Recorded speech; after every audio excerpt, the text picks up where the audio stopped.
Assalamualaikum warahmatullahi wabarakatuh. Selamat Waalaikumsalam. pagi, masih pagi ya. Selamat pagi semua senior, semua sejawat. Dan terima kasih Dokter Hadi sudah mengundang saya. Menarik diskusi pagi ini. Dan kita sudah dengar pengayaan cukup nih. Dari Pak Ketum, dari Prof. Johansa, dari Prof. Sukma, dari Prof. Zainal.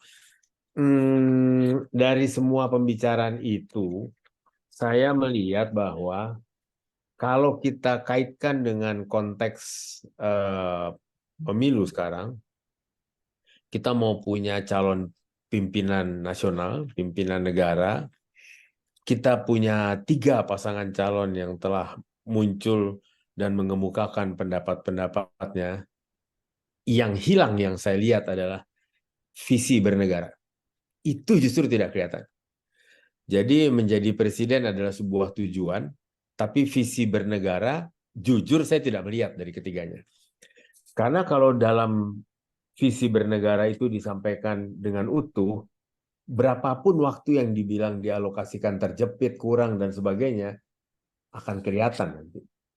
Dan bagi saya, yang bukan calon presiden, saya kira yang strategis dalam sebuah negara, apalagi negaranya masih negara seperti Indonesia, itu adalah pertama tuh kesehatan, yang kedua pendidikan, yang ketiga itu TNI dan Polri. Itu adalah SDM strategis nasional yang harus, tadi salah seorang di antara senior kita berbicara, itu harus terpusat. Terpusat dalam hal persiapan pemikiran apa konteks yang akan dilakukan untuk itu dalam hal bidang kesehatan dan bagaimana penyelesaian atau pemenuhan kecukupannya. Aja dulu Alfa. Ya, itu Sumber sana daya, sumber daya manusianya, sumber daya sarana prasarananya, sumber daya anggaran dan sebagainya. Kalau boleh Dokter Hadi, saya tampilkan ini, bisa ya? Kelihatan ya kali ya? Ya, Mudah-mudahan sudah, kelihatan. sudah Prof. Ya, silakan, Prof. Kelihatan. Kalau Sudah. kita lihat di sini, maka eh, kita lihat ini dulu. Pasal 1 ayat 1 Undang-Undang Dasar 45 itu berbunyi negara Indonesia adalah negara kesatuan yang berbentuk republik. Maka kalau kita nomor 1 bekerja dalam sistem, ini dulu yang kita pegang. Dan ini nggak pernah keluar. Sehingga kebijakan-kebijakan yang keluar dalam bidang kesehatan seperti saat ini menurut saya lebih mencerminkan seperti negara federal, bahkan liberal. Karena yang diomongkan adalah semuanya adalah ujung, outputnya. Kalau orang gatal, garuk gitu. Kalau orang batuk, kasih obat batuk.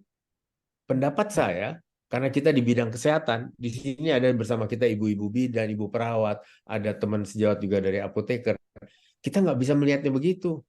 Nggak bisa kita ngasih obat batuk begitu saja.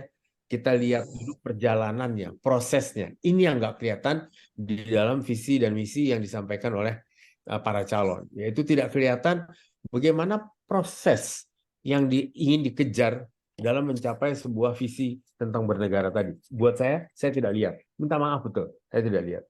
Karena kalau kelihatan visi dan misinya apa, maka kebijakannya akan kelihatan termasuk bidang kesehatan. Kebijakan dalam bidang kesehatan tadi akan menyangkut sistem yang dianut jadinya kayak apa. Yang saya katakan tadi, apakah sistem negara kesatuan atau federal. Kita lihat aja tadi kalau kita bicara tadi, kita dengarkan tadi semuanya nih ya. Ini data BPJS. Penduduk kita udah 280 juta loh, tinggal dikit lagi ya Dokter Adi. Ini 280 juta loh. Dengan sebarannya seperti ini nih. Pulau Jawa 55,9 atau 56% kalau kata tadi Prof. Zainal yang mengingatkan kita soal Jawa-Jawa tadi. Ini begini. Lalu kita bikin fakultas kedokteran tumpuk di sini. Ini kan sebetulnya celaka kita nih. Gitu. Padahal tidak semua pelayanan itu membutuhkan dokter dan tidak benar jika membangun kedokteran itu seperti itu gitu. Satu contoh kecil saja. Karena kalau kita sudah tahu tadi apa kebijakan, apa visi misi, apa kebijakan, keluarlah dia regulasi, aturan-aturannya. Kita lihat sekarang aturannya. Saya masih pakai yang lama. 32 tahun 2004 menyatakan otonomi daerah itu adalah hak kewenangan kewajiban ini untuk kepentingan masyarakat sesuai dengan peraturan perundangan. Nah, di pasal 10 dikatakan bahwa yang dilakukan oleh pemerintah pusat itu adalah politik luar negeri, desentralisasi, pertahanan dan keamanan, justisi, moneter dan fiskal, dan satu lagi agama. Ini udah jelas bunyinya begini. Makanya kalau kita bilang pertahanan keamanan, kalau kita lihat definisi dari Lemhanas, ketahanan itu mencakup semua ancaman yang membahayakan kita, dan itu menurut saya mencakup soal ideologi, politik, ekonomi, sosial budaya, dan pertahanan keamanan secara keseluruhan. Nah, kesehatan, pendidikan, dan militer ini sebetulnya jadinya terpusat dengan melihat kalimat-kalimat ini. Dan SDM dalam bidang ini mestinya strategis. Maka di sini mestinya yang keluar kebijakan nanti adalah bahwa kalau kita menyatakan bahwa negara kita ini negara kesatuan, maka SDM itu diatur terpusat. Ketika diatur terpusat, tadi seperti dikatakan, diukur betul berapa sebetulnya jumlah kebutuhan itu.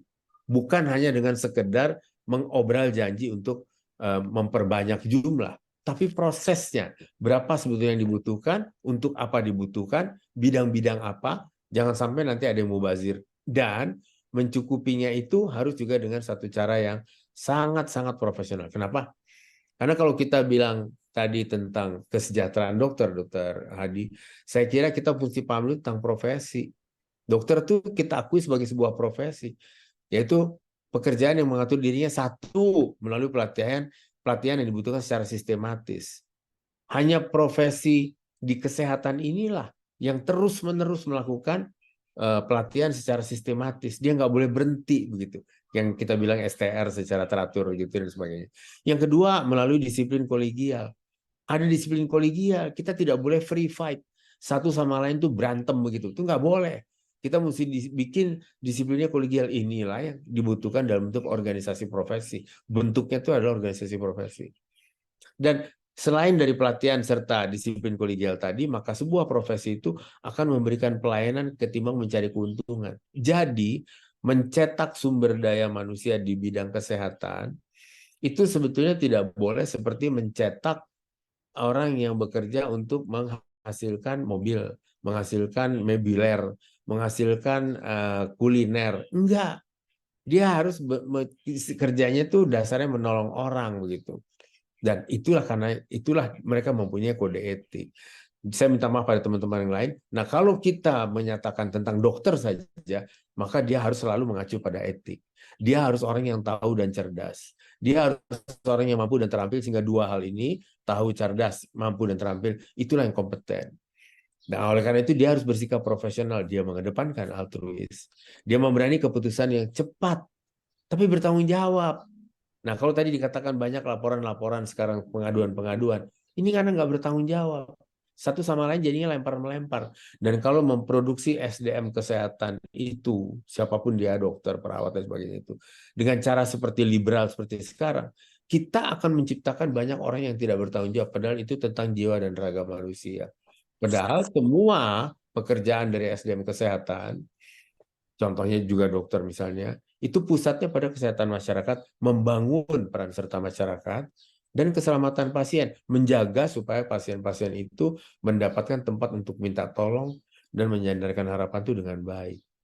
Itulah sebabnya kenapa pendidikan itu lama, karena muatannya adalah akademik dan profesi, bukan sekolah yang cuma satu mata kuliah saja kemudian ujian, kemudian baca kepustakaan kemudian ujian. Tidak, banyak sekali pelatihan yang harus dijalankan untuk dapat mencapai titik setinggi itu, seberat itu, setangguh itu, dan sebertanggung jawab itu. Maka dengan begitu mestinya pendidikannya sebagai SDM strategi itu dibiayai oleh negara, sama seperti pendidikan TNI dan Polri, dibiayai oleh negara. Kalau sudah dibiayai oleh negara, satu, negara akan berhitung, melakukan riset, kata Prof. Zainal tadi, tentang berapa kebutuhan, kata Prof. Johansa tadi juga, tentang berapa kebutuhan, yang mana yang dibutuhkan gitu. Yang kedua, bertanggung jawab atas distribusinya, tapi juga jangan lupa, maka dia akan bertanggung jawab atas kepastian tempat kerja dengan distribusi tadi, keamanan kerjanya, jangan ada dokter yang dibunuh, kenyamanan kerjanya, semua sarananya itu cukup, jangan sampai dokter ortopedi sebagai dokter adib ditaruh di suatu tempat, tapi pen aja nggak ada di situ, bagaimana mau kerja? Bagaimana dia tidak lari lagi ke tempat yang ada pennya begitu? Dan tentu adalah kesejahteraannya harus dijamin. Kenapa? Supaya dia tidak melihat kesejahteraannya itu dari orang yang sakit datang ke dia. Nggak boleh begitu. Mestinya orang-orang kesehatan ini dia sejahtera karena negara menyejahterakan dia untuk menjagain masyarakatnya, gitu. Bukan justru dicetak banyak-banyak, habis itu free fight. Silakan ambil dari mana aja, kamu udah bisa dapat duit buat hidup. Berbahaya betul buat bangsa. Dan oleh karena itu juga harus ada kepastian jenjang karir. Karena dengan ada kepastian jenjang karir, maka setiap orang itu akan merasa bangga dan bahagia dengan pekerjaannya. Di kata-kata jenjang karir, ini yang ingin saya sampaikan adalah bahwa Indonesia lebih membutuhkan dokter umum, dan itu sudah tercukupi dengan 92 fakultas kedokteran yang ada sekarang. Sudah tercukupi. Persoalannya adalah tentang sistem dan tentang pemberdayaan masyarakat. Sehingga masyarakat sendiri harus disadarkan untuk hidup sehat. Bukan silakan sakit, nanti ada tempatnya, dan silakan nanti berobat ke sana, tapi bayar ya, gitu. Enggak begitu melihat masalah kesehatan buat negara sebesar Indonesia, belum kaya negaranya, dan negara ini menganut sistem negara kesatuan. Barangkali itu dari saya, Dr. Hadi dan senior semua. Terima kasih. Assalamualaikum warahmatullahi wabarakatuh.